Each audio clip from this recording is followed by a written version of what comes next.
I've been diagnosed with dissociative identity disorder, or what most people would call multiple personality disorder. I haven't told a lot of people about it because, well, it's not an easy thing to talk about. And I have this constant fear of seeming like I'm seeking attention, and since I can't prove it, then it's just kind of useless to talk about. But there's something that a lot of people don't understand, is how nice being alone is. Because I haven't felt lonely in nearly 10 years now. It wasn't as bad when I was a kid, but then things happened and it got worse. You don't have to worry, I'm not some serial killing maniac, and I'm on meds now. But I haven't even told my psychiatrist the whole story, and it's only thanks to the anonymity of the internet that I can tell you guys. I was by two people who definitely thought children should be seen and not heard. I wasn't allowed to draw or sing or do anything that might be considered annoying. One of the few things I could do without getting yelled at was read and write. So I would come home with these fantastic worlds where I was a hero saving people from terrible monsters. It was a really nice escape, especially when Mom and Dad would start drinking. Mostly when they yelled or started hitting people, it'd be at each other, which I preferred, especially since the other targets were me and my brother. I loved my brother, and anytime we got scared, I'd put on a brave face, lock us in my room, and read one of my books out loud until they went to sleep. It was about when I was 12 that I first noticed that I wasn't alone in my head. Maybe it was all the yelling, the hitting, and my overactive imagination, but I was really happy that I actually had a friend, even if he was in my own head. He called himself Vincent. I had never really heard that name before, but it was cool. He always sounded tough, and he made me feel tough too. Yeah, you don't need them, kid. You're good enough on your own. He was always so encouraging at the start.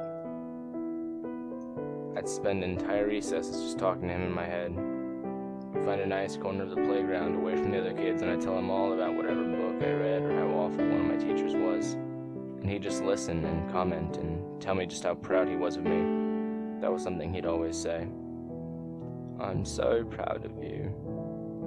It went on until I was about 15. My brother was 11 and just about to go into 6th grade when my dad finally left my mom. He didn't say anything. I just walked in one day and Mom was crying over a picture of us from my childhood. Things turned worse after that.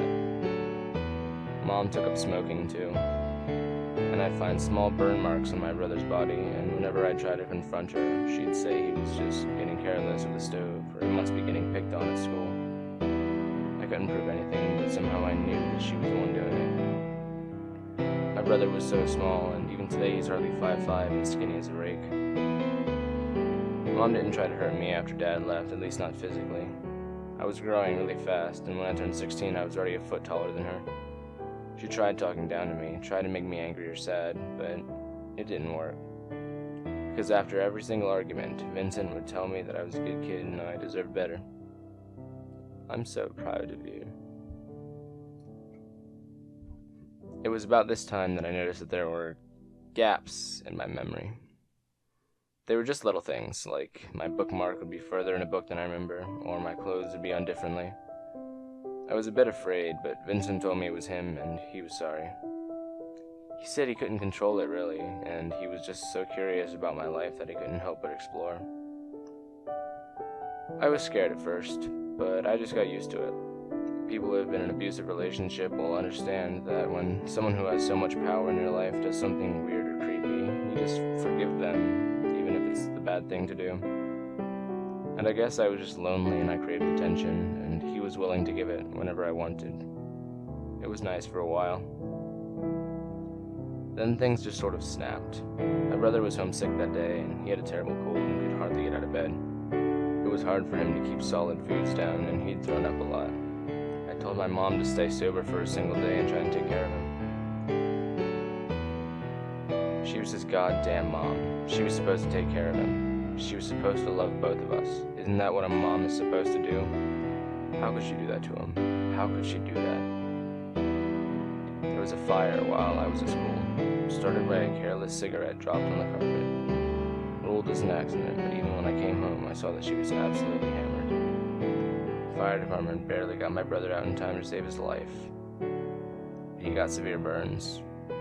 Even to this day, the scars on his face and hands are the first thing people notice. He's scarred for the rest because of that bitch. I tried to bring attention to it, I tried to do something, but no one would listen. No one ever believes me that no one I talked to tried to help. But you'd be fucking surprised at how much oversight actually happens. I felt more hopeless that first night after the fire than I ever have. That's when Vincent spoke to me. I can help you. You've helped me. I can make you happy. Can I make you happy? I hardly cared anymore, so I just blacked out. We were in a crappy motel. My mom was asleep on the bed next to me when I went out. And when I woke up, she wasn't there. I thought she just went out to get more booze or talk to the insurance people about collecting on our house.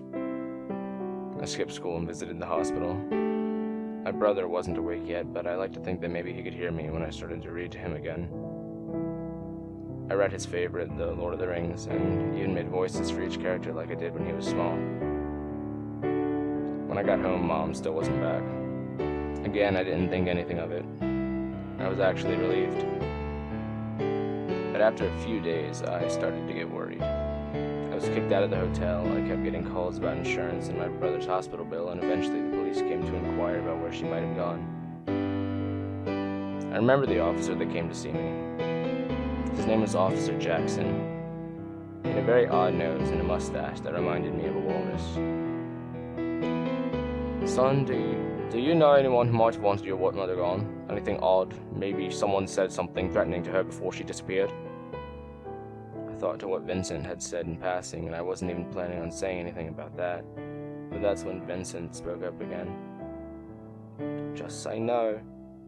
I suddenly felt terrified. I told the officer that it was nothing, but I was starting to put some pieces together. I think he knew something was up, but he couldn't prove anything and just left me alone. I cried after that. For the first time in a long time, I was sobbing. There was the thought that I had done something, or that a voice in my head was doing something. Maybe I was going crazy. Maybe I was always crazy. Maybe I should just get some help. But like always, there was Vincent's voice. No matter what I did, no matter who I spoke to, he was there. Always there. Always encouraging me and guiding me. Always guarding me. Always making sure I did the right thing. Never a single instant alone, because I always knew he was there, and he was always ready to remind me. I am so proud of you. I'll never be lonely again, and that terrifies me.